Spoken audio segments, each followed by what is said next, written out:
le risque, c'est effectivement de ne pas mettre tous nos œufs dans le même panier, hein, donc on a des stratégies multi-cloud. Si je veux changer suite collaborative, on parle en centaines de millions d'euros. Si je veux changer mon système RH, on parle entre 50 et 100 millions. Le seul problème, c'est que j'ai pas vraiment d'alternative. J'ai une alternative à Google qui est Microsoft. Ouais, ok, super. Donc aujourd'hui, en fait, les offres, elles sont pas matures.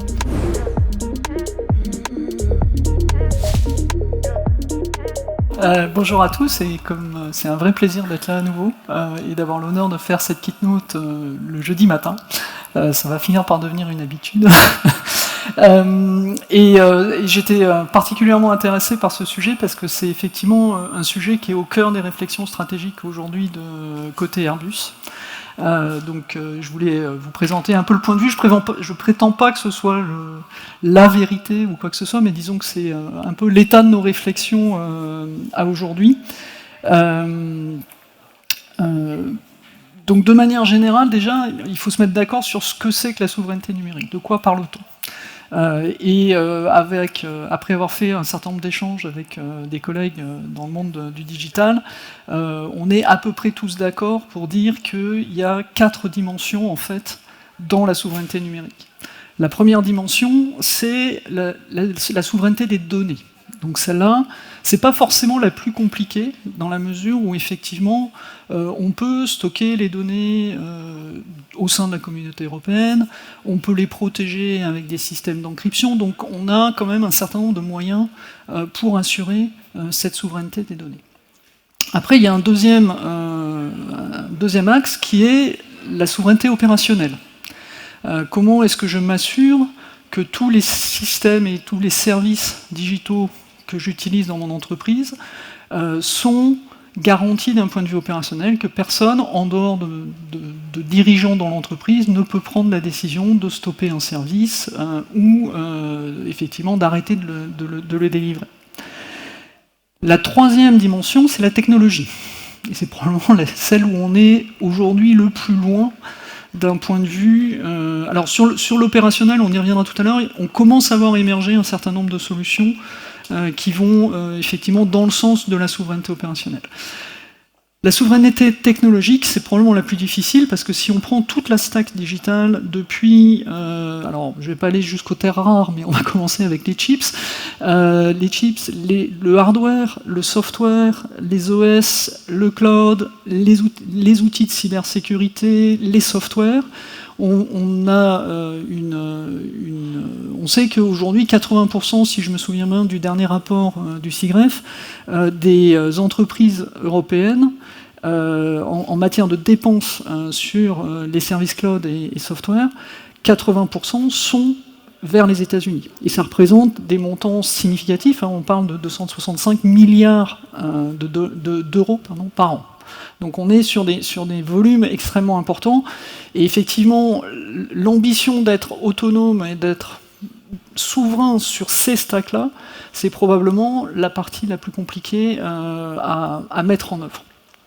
Et puis après, il y a une dernière dimension, qui est la dimension économique, et donc de dire, mon entreprise est souveraine dans ses choix, et d'un point de vue financier, on est capable de prédire combien ça va nous coûter dans quelques années et comment on peut ne pas se retrouver dans des situations de lock-in, comme on dit en bon français, et donc avoir son indépendance. Là, pour le coup, c'est pas uniquement l'indépendance vis-à-vis de partenaires américains.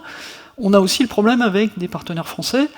Pour ceux d'entre vous qui sont dans des grandes entreprises et qui travaillent avec, on va dire, SAP par exemple, une fois que vous avez décidé d'installer SAP et que vous êtes sur SAP, le changement n'est pas forcément très facile. Donc vous avez quelque part un lock-in.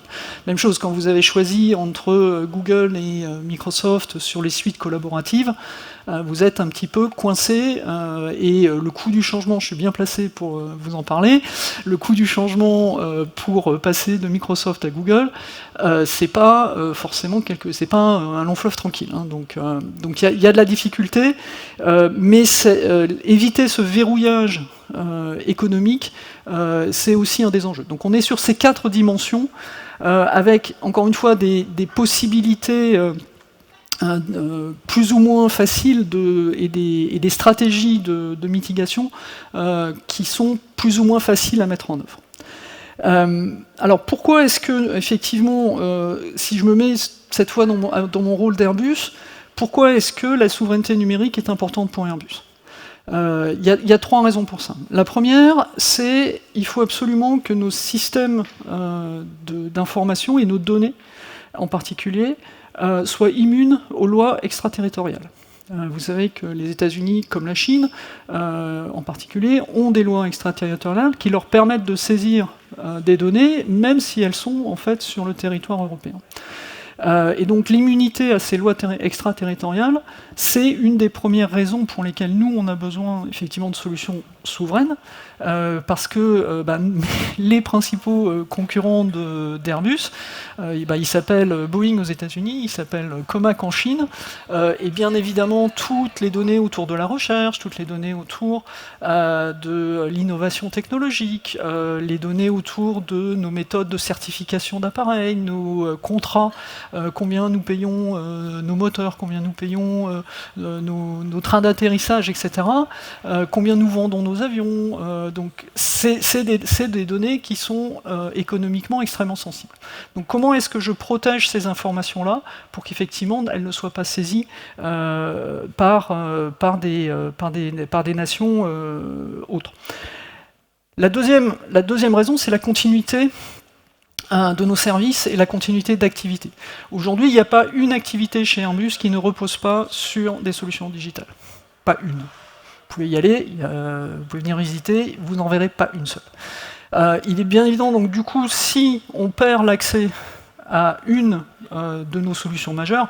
Alors il y a quelques solutions, on peut se permettre de ne pas y avoir accès pendant quelques temps, parce qu'on a des plans de business de continuité d'affaires qui vont nous permettre de continuer à survivre et à produire et à servir nos clients, même si on n'a pas accès à certaines de nos applications. Par contre, il y a d'autres applications, ce qu'on appelle chez nous le minimum, où là, pour le coup, si je ne les ai pas, je ne sais plus travailler. Et donc on travaille bien évidemment là aussi à mettre en œuvre des systèmes de redémarrage, des plans B au cas où ça ne fonctionnerait pas. Mais ces applications-là, c'est extrêmement important pour nous de les avoir. Et on peut imaginer que si demain on avait une injonction, certaines de ces applications sont sur des clouds américains, s'il y a une injonction qui dit Amazon, vous arrêtez les services, ça veut dire que j'ai plus accès à mes applications, j'ai plus accès à mes données, et je mets l'entreprise en danger. Donc la continuité numérique, en fait, est quelque chose qui est extrêmement important. Et puis, la dernière raison pour laquelle on a besoin d'applications et de souveraineté, alors qui ne s'applique pas forcément à toutes les entreprises, mais il se trouve que Airbus, c'est aussi une entreprise de défense.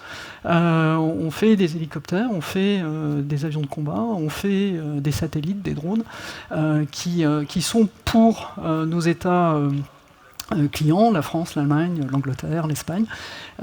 Et donc, pour ces pays-là, bien évidemment, la souveraineté de leurs produits est essentielle. Donc on a aussi besoin de souveraineté pour cette raison-là. Ça ne s'applique pas à l'ensemble de l'activité d'Airbus, mais ça s'applique quand même à un espace significatif. Du coup, les difficultés auxquelles on fait face, et aujourd'hui, elles sont là aussi de 3 natures. La première, c'est la prolifération de la réglementation. Là, je pense qu'on sera à peu près tous d'accord pour dire que d'une part l'Europe, mais aussi les pays, notamment quand on a une directive au niveau européen qui doit être traduite dans une réglementation nationale. Bien évidemment, les 27 pays ne la traduisent pas exactement de la même façon. Donc, ce qui veut dire que pour une entreprise comme Airbus, qui est dans une quinzaine de pays en Europe, on doit appliquer 15 règles différentes pour le même sujet. Donc ça, alors, à l'échelle d'Airbus, c'est gérable. Moi, j'ai la chance d'avoir des équipes qui peuvent faire le suivi, qui peuvent vérifier la conformité, mettre en place les plans de correction. Pour les petites et les moyennes organisations, c'est juste impossible. C'est juste impossible. J'étais à Bruxelles la semaine dernière dans un dialogue avec Ena Virkkunen, et il y avait beaucoup de petites et moyennes entreprises qui étaient là autour de la cybersécurité. On leur a dit, il faut arrêter avec les directives cybersécurité. Si vous voulez mettre une réglementation, vous mettez une réglementation, mais vous mettez un règlement qui s'applique à tout le monde. Parce que pour elles, c'est impossible. Si elles exportent, appliquer 27 législations différentes, c'est juste infernal. Donc les contraintes réglementaires croissantes, alors on espère tous avec les omnibus du mois de novembre qu'on va voir une simplification. C'est le message que passe Ursula von der Leyen. On a de l'espoir, donc on verra au mois de novembre si effectivement on avait raison ou pas. Après, le deuxième challenge auquel on fait face, c'est effectivement le caractère, on va dire, volatile de la géopolitique actuelle, où on se retrouve effectivement avec des décisions prises notamment de l'autre côté de l'Atlantique qui viennent affecter, donc très récemment il y a eu une décision de limiter l'export des chips Nvidia. Alors ça n'affecte pas l'Europe aujourd'hui directement, donc on ne fait pas partie des pays vers lesquels il y a cette restriction, mais ça peut arriver demain. On a vu aussi une réaction un peu épidermique au moment où la Commission européenne a mis une amende assez significative à Google récemment. Il n'y a pas eu de conséquences directes pour l'instant, mais c'est pas exclu. On a vu aussi des décisions prises aux États-Unis qui visent à faciliter l'accès au cloud pour les petites et moyennes entreprises américaines, en faisant payer les plus grosses. donc on voit qu'il y a des décisions qui peuvent en fait nous obliger en fait à adapter notre stratégie. Un autre exemple, pour pas toujours taper sur les États-Unis, en Chine, il y a une loi qui définit la réglementation pour que les données qui sont générées en Chine puissent traverser la frontière, donc ce qu'ils appellent la Cross-Border Data Regulation. Et en fait, ça nous a obligés en fait, à mettre des infrastructures en Chine pour héberger les données, de façon à ce que les autorités chinoises puissent vérifier qu'il n'y avait pas de données sensibles, nationales, dans le paquet de données qu'on voulait exporter vers l'Europe pour pouvoir les traiter en Europe. Donc ça nous a obligés en fait, à adapter notre stratégie. On n'avait pas prévu d'avoir des clouds en Chine. Bon, ben voilà, maintenant on a une instance AWS en Chine pour cette raison-là. Donc cette volatilité en fait, est quand même compliquée à gérer. Parce que une décision que vous prenez un jour, elle peut s'avérer très rapidement problématique à mettre en œuvre, et donc vous pouvez être amené à adapter votre stratégie. Donc là encore, sur des groupes comme Airbus, c'est gérable. Quand vous êtes une plus petite organisation, devoir s'adapter en permanence à ces changements de géopolitique sont un peu compliqués. Et aujourd'hui, en fait, il y avait, je crois que c'est aussi une étude du Gartner qui a interrogé en fait ses clients, et on a 57% des clients qui disent que cette instabilité géopolitique affecte leur stratégie. Donc on est vraiment, c'est quelque chose sur lequel il faut être vraiment très vigilant, parce que c'est très dynamique. On a quasiment des réglementations tous les jours, que ce soit au niveau européen, au niveau des États-Unis, en Inde, en Chine, qu'il faut surveiller pour être sûr que, en fait, on prend pas des décisions qui sont contraires à l'intérêt de l'entreprise. Le troisième challenge, c'est effectivement de trouver le bon équilibre entre la souveraineté, mais en même temps la possibilité d'accéder aux systèmes les plus innovants, d'où qu'ils viennent. Donc il y en a beaucoup qui viennent effectivement des États-Unis. Et donc trouver cet équilibre, c'est aussi un challenge, parce que effectivement, donc nous on le fait autour du minimum viable company, où on dit non, ça ça doit effectivement être complètement souverain. Par contre, on se laisse le droit, effectivement, sur les autres applications. Et là, on parle d'un ratio 20-80, c'est-à-dire que j'ai 20% de mes applications qui sont à l'intérieur de ce minimum viable company. J'en ai 80% où je suis à l'extérieur. Donc ça me laisse quand même de la liberté, mais sur ce 20%, ça m'oblige à prendre des décisions où effectivement je ne vais pas dans les clouds américains.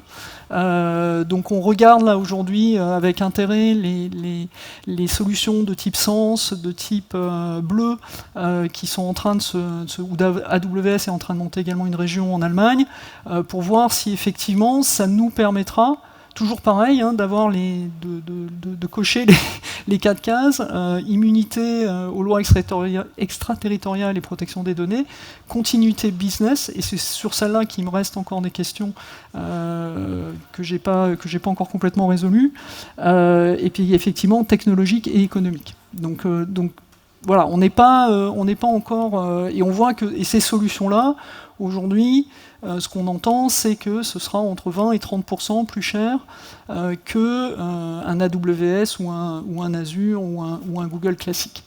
Donc voilà, on est toujours en train de jouer entre ces 4 axes et trouver quelque part, alors si on est positif, le meilleur des mondes, si on est négatif, plutôt la moins pire des solutions. Donc suivant de quel angle vous le regardez, mais c'est vraiment ce travail-là qu'il faut faire en permanence, et du fait de la volatilité, être capable effectivement et d'être suffisamment agile pour pouvoir bouger rapidement. Et bon, quand vous avez à bouger votre ERP ou à bouger votre PLM, c'est pas des choses que vous faites comme ça dans la nuit. Donc ça veut dire que quand vous prenez une décision, en fait, vous engagez l'entreprise sur 5-10 ans et des coûts de changement qui sont colossaux. Pour vous donner des ordres d'idées, chez Airbus, changer un ERP ou un PLM, on parle en milliards d'euros. Si je veux changer ma suite collaborative, on parle en centaines de millions d'euros. Si je veux changer mon système RH, on parle entre 50 et 100 millions. D'accord ? Donc, après, on a d'autres petites applications, c'est quelques millions, quelques centaines de cas. Mais sur les grosses applications qui sont vraiment le cœur de fonctionnement d'Airbus, on parle de montants qui sont très significatifs. Donc quand vous prenez une décision, c'est mieux de ne pas se tromper. On fait ce qu'on peut pour ça, on travaille à plusieurs, mais c'est vrai que c'est des engagements qu'on prend pour le long terme. Donc comme je le disais, nous en fait, on essaye vraiment d'avoir le meilleur des deux mondes, et de pouvoir bénéficier de toute l'innovation qu'on peut voir aux États-Unis, que ce soit sur l'intelligence artificielle. On travaille beaucoup avec Google sur ces sujets-là. On est en train de déployer à l'ensemble des collaborateurs du groupe Gemini. On a des applications sur Vortex, donc on travaille avec les hyperscalers américains. Mon principal provider de cloud aujourd'hui, c'est AWS. Je travaille également avec Microsoft. Et donc là, en fait, ce qu'on essaye de faire pour balancer le risque, c'est effectivement de ne pas mettre tous nos œufs dans le même panier. Donc on a des stratégies multi-cloud. On a aussi une stratégie multi-cloud qui n'est pas uniquement cloud. On garde aussi un certain nombre de choses dans nos murs, donc dans des data centers qui sont chez Airbus. On est en train de regarder, on a une réunion demain très importante pour décider en fait de qu'est-ce qu'on va faire en termes de cloud souverain. Est-ce qu'on va vers ces fameuses offres qui sont en combinaison avec les hyperscalers, ou est-ce qu'on va vers d'autres partenaires de type OVH ou Schwarz en Allemagne, où là, effectivement, pour le coup, on a cette continuité économique qui ne nous semble pas garantie pour l'instant avec les offres des hyperscalers. Donc ça, on essaye effectivement d'innover avec les acteurs américains, mais on fait aussi des partenariats en Europe. Typiquement, Sur l'AI, je mentionnais Google ou Palantir. On a aussi on fait aussi beaucoup de choses avec Mistral. Et donc, pour encore une fois avoir cette balance entre l'accès à l'innovation quand on peut, mais aussi pouvoir bénéficier de l'innovation européenne, notamment sur nos marchés, encore une fois, de défense. Bien évidemment, il n'est pas question d'aller utiliser Gemini dans notre branche défense et espace. Par contre, Mistral, oui, parce que Mistral, ce sont des modèles que l'on peut installer dans nos murs, et on travaille uniquement avec des Européens, donc là on peut le faire. Donc voilà, c'est un peu ce qu'on essaye de faire dans notre écosystème. Encore une fois, on prétend pas avoir la solution miracle. Si vous connaissez quelqu'un qui l'a, vous me l'envoyez tout de suite. Je veux le rencontrer, je veux lui parler et qui m'explique comment on doit faire. Donc on a une approche en fait qui est assez pragmatique. Et on essaye aussi de travailler avec des partenaires européens, donc Dassault Systèmes pour la partie PLM ou Siemens. On travaille également avec SAP sur la partie ERP, pour les pousser aussi à mettre en place des solutions de type cloud qui nous permettent d'accéder à leurs produits de manière beaucoup plus sécurisé que ce qu'on est capable de faire aujourd'hui. Mais bon, c'est pas, encore une fois, aujourd'hui, il n'y a pas de solution miracle qui arrive. On travaille également beaucoup sur les aspects investissement, j'en parlais avec Henri tout à l'heure. En Europe, aujourd'hui, l'Europe et les pays mettent beaucoup d'argent sur le digital. Le seul problème qu'on a, c'est qu'en fait, cet argent, il est saupoudré un peu partout. Et donc on commence par diviser par 27 parce qu'il y a 27 pays, et puis après chaque pays divise encore par 100, 200 parce qu'il y a effectivement 200 acteurs dans le pays en question, par 1000 ou plus dans certains grands pays. Et donc du coup finalement ce qui ruisselle concrètement vers les acteurs du digital, c'est très petit. Et donc ça ne permet pas de créer en fait des champions européens. Aujourd'hui, si on a l'espoir un jour d'avoir des infrastructures européennes, on aura peut-être 2 ou 3 acteurs maximum. On n'en aura pas 27. Donc si on continue dans cette voie-là de dispersion des investissements, on ne va pas y arriver. Donc c'est entre autres ce qu'on fait avec Gaia, ce que je fais au sein de Gaia X. On fait beaucoup de lobbying auprès et de discussions auprès de la Commission européenne pour changer ça et effectivement sélectionner quelques champions que l'on va aider à définir et à mettre en place ces infrastructures. Parce que ça commence par là. Et ça nécessitera du partenariat public-privé. On a vu des alliances récentes entre ASML, qui fabrique des machines à fabriquer des chips, et Mistral qui ont été annoncés il y a, je pense, 2 semaines. C'est des débuts de création de valeur de bout en bout, mais au milieu il leur manque quand même un gros morceau qui est qui va faire les chips et qui va faire le hardware. Après, on a la stack AI. Après, en termes de software, l'Europe est bonne. Dassault Systèmes, Siemens, SAP. On a beaucoup d'acteurs dans le domaine du software. Sur cette stack-là, on n'est pas si mal. Par contre, effectivement, il faut qu'on reprenne un peu la main sur les autres stacks. En matière de HPC, on est plutôt bon. Atos a des machines qui sont très bonnes. Donc on a des briques. Par contre, il faut vraiment qu'on concentre les investissements et qu'on concentre la recherche et le développement vers ces grands acteurs, ou vers un Mistral, si on parle d'AI. Après, en AI, il y a d'autres. Il y a Helsing, il y a Préligence, donc il y a d'autres acteurs. Mais aujourd'hui, je pense que la dispersion des fonds, pour moi, est un frein en Europe, en tout cas à l'émergence en fait, de ces grands champions. Voilà, ça va être, je vais m'arrêter là parce que je pense que j'ai dit à peu près tout ce qui avait été marqué dans mon brief par mes équipes.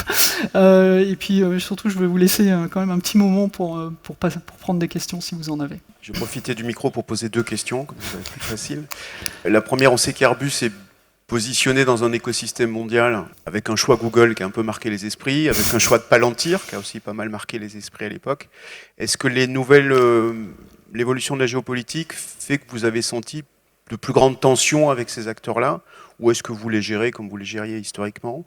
Et l'autre partie de la question qui n'a rien à voir, on sait que les corps backbone d'Airbus, donc SAP, Dassault, etc., vous avez aussi beaucoup d'open source. Est-ce que l'open source a une place dans votre recherche d'indépendance numérique? Alors, j'ai commencé par répondre sur Google et Palantir. Aujourd'hui, on n'a pas de tension avec eux. Aujourd'hui, je continue de collaborer avec Google, je continue de collaborer avec Palantir. On n'a pas de pression Enfin, eux n'ont pas de pression à travailler avec nous. Moi, j'ai pas de problème particulier à travailler avec eux. On a un peu de tension, par contre, avec nos autorités, qui nous poussent effectivement à faire des changements. Alors, pour ces 2 exemples particuliers, le seul problème, c'est que j'ai pas vraiment d'alternative. J'ai une alternative à Google qui est Microsoft, ouais, ok, super. Donc ça marche pas non plus. Et Palantir, très honnêtement, on a fait le travail. Il n'y a pas l'équivalent en Europe. Donc j'ai pas de solution pour Palantir. Donc il y a Chabvision qui est en train de monter, mais ils sont à des années-lumière de ce qu'on est capable de faire avec Palantir. Donc en fait c'est ça, ma discussion elle est plutôt de cet ordre-là avec les autorités et avec les gouvernements. Ce qu'on fait, c'est que par contre, parce que la crainte c'est effectivement la fuite des données. Donc déjà sur Google on a une double encryption, donc on a une encryption de toutes les données les plus sensibles d'Airbus, ce qu'on appelle le Airbus rouge, est encrypté avec des clés qui sont des clés Airbus et qui sont hébergées en Europe dans les data centers d'Airbus. Donc ça veut dire que si ces données-là venaient à être saisies, alors bon, la NSA a des moyens, mais ça leur prendra quand même quelques temps avant de réussir à décrypter ce que l'on a. Et Palantir, on a là par contre l'encryption, la double encryption n'est pas possible parce qu'en fait, quand vous faites du traitement de data, c'est un peu compliqué. Mais par contre, on a un monitoring extrêmement précis de qui accède à quelle information, et Palantir en fait ne peut pas accéder à la plateforme sans avoir une autorisation des équipes Airbus. Donc on n'a pas de... Voilà. Donc on met en place en fait des stratégies de protection quand on est effectivement sur ces... Donc ça règle le problème, ce que je disais de la propriété de la donnée et de la confidentialité de la donnée. Ça ne règle pas le problème de la continuité d'affaires. Si la Maison-Blanche donne une instruction à Palantir ou à Google d'arrêter de donner des services en Europe, j'ai un problème. Donc c'est ça qu'on est en train d'essayer effectivement de régler et d'avoir en tout cas des solutions alternatives, alors qui ne seront pas au niveau de ce qu'on a avec Google ou Palantir, au cas où. Donc c'est le fameux plan B. Après, donc, la deuxième question sur l'open source, ça fait très clairement partie de la stratégie, et en particulier au sein de GaiaX, c'est vraiment ce que GaiaX pousse en termes de développement. Donc tout ce qui est autour tous les standards en fait ont vocation à être open source, que ce soit pour le Trust Framework, etc. Et donc dans le cadre, par exemple, typiquement, nous, on a un projet au sein de GaiaX qui est DECADX, donc qui est le futur espace d'échange de données pour l'industrie aéronautique. Et donc cet environnement-là sera pratiquement exclusivement basé sur des solutions qui sont des solutions open source. Donc oui, ça fait partie ça fait clairement partie. Après, c'est pas non plus la ouf, hein. On a vu que certaines solutions qui étaient open source ont été rachetées Du coup, vous vous retrouvez de nouveau back à la case départ, et on recommence. C'est la volatilité dont je parlais, ça en fait partie. Donc effectivement, on parie sur des solutions parce qu'elles sont open source aujourd'hui. Et puis peut-être que demain, effectivement, elles vont se retrouver dans les mains d'un acteur qui n'aura pas la même ouverture que l'open source. Mais bon, ça fait partie malheureusement du jeu. Vous avez évoqué évaluer les solutions Bleu et Sense. Je crois que c'était déjà le cas il y a 3 ans. Ça veut dire que ça n'a pas bougé au niveau de la réflexion, ou ça veut dire que les offres sont en retard et que vous attendez toujours qu'il se passe quelque chose? Option 2. Donc aujourd'hui, en fait, les offres, elles sont pas matures. Alors Sense est probablement plus mature que Bleu, mais Bleu, c'est vrai qu'on a beaucoup... on suit, moi je leur parle à peu près 2 fois par an, et 2 fois par an, c'est repoussé de 6 mois. Donc je pense que c'est très compliqué. Obtenir l'accréditation de l'ANSSI, SecNumCloud pour Bleu et pour Sense, c'est pas un long fleuve tranquille, c'est plutôt un parcours d'obstacles. Donc je leur en veux pas. Moi je suis pas forcément pressé. Les solutions qui ont vocation à aller demain dans un cloud souverain, elles sont aujourd'hui dans les data centers d'Airbus. Le jour où ils seront prêts, j'irai. Encore une fois, il faudra aussi qu'ils mettent sur la table une offre qui soit commercialement acceptable. Moi, j'ai aussi des équilibres économiques à respecter au sein d'Airbus. C'est pas open bar. Si je vais chez la direction financière, je dois aussi montrer que je fais du mieux qu'on peut. Donc, j'irai dans un cloud souverain si c'est plus performant, à la fois techniquement et économiquement, que de rester dans les data centers d'Airbus. Sinon, je peux rester dans les data centers d'Airbus. J'ai pas de souci avec ça non plus.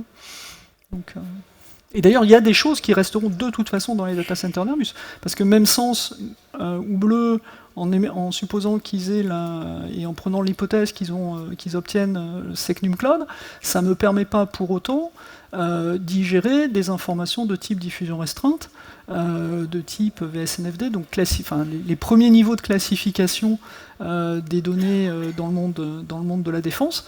Je ne vous parle même pas du secret défense et du confidentiel défense, là, mais même les premiers niveaux aujourd'hui, le SecNumCloud, l'ANSSI n'a pas encore donné son tampon pour dire « Ok, c'est suffisamment bon pour que vous puissiez y mettre du diffusion restreinte ». Le jour où je peux y mettre du diffusion restreinte, là, ça change la donne.